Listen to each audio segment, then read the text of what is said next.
Hey guys, Thomas with Puddle Jumper Adventures here. We are at Mesa Verde National Park here in Colorado. This was our summer 2025 adventure where we decided to go out to Colorado, Utah, Arizona, drive through New Mexico, and then come back to Illinois. Mesa Verde has been on Kim and I's list of places that we've always wanted to go to. Um, Visiting or, seeing in pictures of, Cliff Palace and Balcony House and all these other cliffside dwellings that Native Americans have used for years. And you just kind of see the pictures, you're like, wow, that looks very amazing. And then when you actually get to see the sites, the pictures just don't do it justice. So, right off the bat, we were in Cliff Palace overlook. This is a little short hike from the parking lot that takes you to an observation deck where you can get a really good look at the Cliff Palace. And it is a very impressive sight to behold. Pictures really don't do it justice. Again, I know I keep saying that in our videos over and over again, and that seems to be a common theme to many of these sites that we go to. But the Cliff Palace, excellent. The only thing I wish is we would have been able to probably done one of the ranger-led tours, but we didn't think our youngest ones would be able to do it, and we were sure that we'd be back at some point in the future. So we'll probably go on a ranger-led tour when we're able to. There's a couple ladders you got to climb up, and they're not really small ladders. They're kind of 20-foot tall. So, but yeah, the observation deck, beautiful view of the Cliff Palace. That you can take many pictures there. We have a ton of pictures, just as our family in front of it.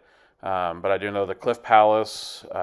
It was a communal area for Native Americans, and it has 150 rooms and almost 30 kivas.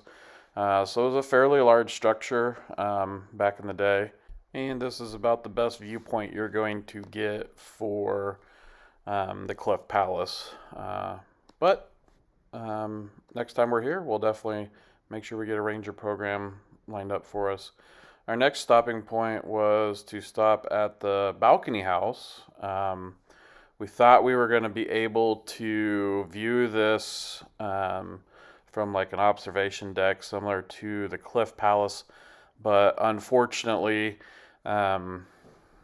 it, where you park at for the Balcony House is just a parking lot, and then you're going to go straight into a ranger-led program in order to get down to where it's at. So again, we weren't able to participate in that. We just didn't feel like our youngest ones were going to be able to make it. But we are able to go down just a little bit further past this parking lot to the Soda Canyon overlook.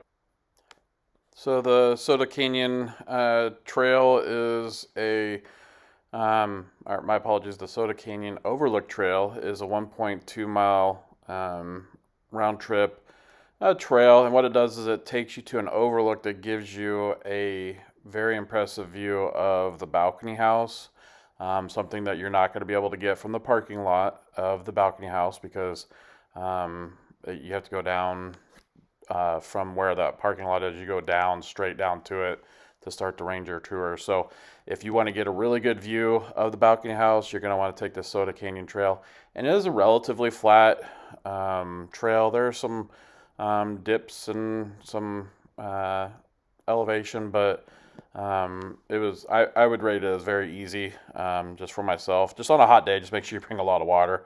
There's some spots where you can stop and take some shade and take a breather or two. But we all did it, and actually went just fine for everybody. So, yeah, like I said, if you want to get a really good view of the Balcony House, take some good pictures of it, you definitely want to take the Soda Canyon Overlook Trail.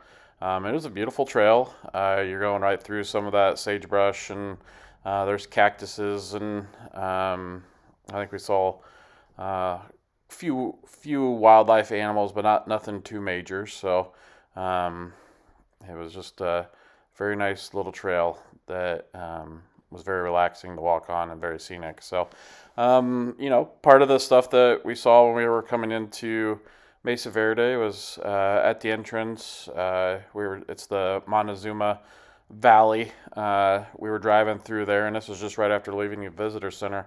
We were pleasantly surprised to see that there were bears. There was a mama bear and it looked like 3 of her cubs, and we do have a picture of it at the end here of this video, but it was just very cool. That was something we were kind of unexpected to see coming into Mesa Verde, thinking, this is like, desert area and not your normal thought of, where bears would hang out, especially when they have like the Rockies or Ouray and all that area that they could stay in. But they were, we showed the picture to the rangers, and she did verify that they were brown bears, and they did know that they had some in the area. So that was very cool for us to experience. The visitor center itself, it's a beautiful one. It's more of a modern visitor center than some of the ones we've been to. They have some great exhibits to walk through. They do have a junior ranger program, and you also get to look through the window to see their artifact gathering and storage room. This is where they keep the artifacts that they have found. They examine them. They keep them stored there in a climate-controlled environment, of course, that's specific to the needs of the artifact that they're trying to keep safe. Here we are coming up on the end of the Soda Canyon Overlook Trail, and we get to come out here on a observation area. And if you look over to the right of this observation deck, you'll have a perfect view of the balcony house, and then you'll also have an expansive view of the entire canyon that goes through there. And you actually get to see some other areas where there were some smaller cliffside dwellings that aren't as prominent as the balcony house and stuff like that. And it's just a very beautiful area. You could definitely see the allure of living in a place like this. And it was just amazing to just kind of look at these cliffside dwellings, and it's like, how did you first of all get there? Second of all, you built all of this into the side of it. And I get it if there was like crevices and stuff like that, but they had to still bring materials down there to set the mortar and stuff like that they used to build these houses. And it's just an amazing sight to see, and very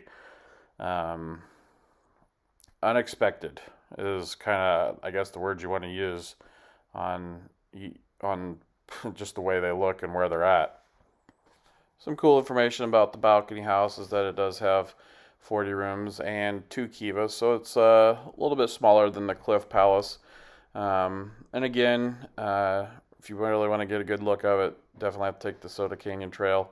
The ranger guided tour, you do have to climb some ladders. There's also some tunnels that a tunnel that you have to crawl through, and it's not a very wide tunnel from everything that I've seen about it. So definitely going to be something that we would, when we come back to Mesa Verde, have to visit again, and kids a little bit older, and do the ranger program. So but yeah, this trail, probably one of my favorite trails, just because of the relative ease of it. I was even wearing my fake Crocs on the trail, so on a rating of Crocs to tennis shoes to hiking boots, I rate it as a Croc-worthy trail. So that way, it kind of gives you an idea of what you need. But I would definitely bring some water. The day we went, it was pretty hot, but we were able to make some rest areas out of the trees that were providing cover. So and take in a lot of the scenery. So, but Mesa Verde, one of our top parks we've been wanting to go to. Definitely, we're not disappointed being able to hike this trail and get a good view of the balcony house. And Mesa Verde overall was very easy park to get through. It's just that first drive. Once you get from the visitor center to Montezuma Valley, and then you start going up those switchbacks, it's very um, it's not hard. It's just time consuming because there's a lot of short switchbacks, and you gotta get up to speed a little bit, and then you gotta slow down and come back and slow down and come back and slow down. So, but it is a plateau that you're driving up to, so that we can overlook the canyon area where all these cliffside dwellings are. So just that again shows you how much work it actually took for them to get these built, get the materials to them, and keep families safe from predators and other communities that wanted to take probably what they had. So I highly recommend, if at minimum you're not able to do the ranger programs like we were, or not the ranger programs, but like the ranger guided tours, then I would definitely check out the Soda Canyon Trail, because it does take you to a really good view of the balcony house. So some cool things that we're able to see. Also, they had some pit houses that we could check out. Pit houses, so you're kind of seeing like a timeline of when they went from living on the land itself. They dug out these pit houses, and you can actually walk like right through them. Not actually through the house, they got railing and stuff like that, but you can walk alongside them, get a very close-up look of what they looked like, how they dug them out, and stuff like that. And there were several of those that you could stop at in Kivas and some other sites to take a look at too. And so you kind of get this timeline of like, okay, we started in a pit house and we ended up with these dwellings on the sides of these cliffs, and it just makes you think what led up to that process of, hey, we're living in these houses on this ground, and I think we should build a house on the side of a cliff. And so there must have been some sort of extra safety precaution that those cliffside dwellings built. And as you go through the visitor center, they do give some explanations on, or some theories on, the reasons behind it, and also too why they ended up abandoning them. They had some the droughts in the area, and affecting some of the farmland and stuff like that. So it was harder to get food and resources to sustain your family or even just your community, living on the side of these cliffs. So it's a very nice park to visit. There's a lot of information to take in.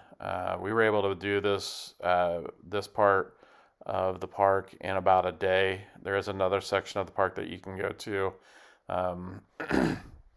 We'll probably visit it sometime later in the future, but it's not really as prominent as this part. But really, if you only have a day, you want to head to the side that has the balcony house and cliffside palace and the pit houses and kivas and stuff like that. Just that way you have time to devote to those specific areas. So, but yeah, very, very beautiful area, and just a bunch of beautiful plants and amazing scenery to take in.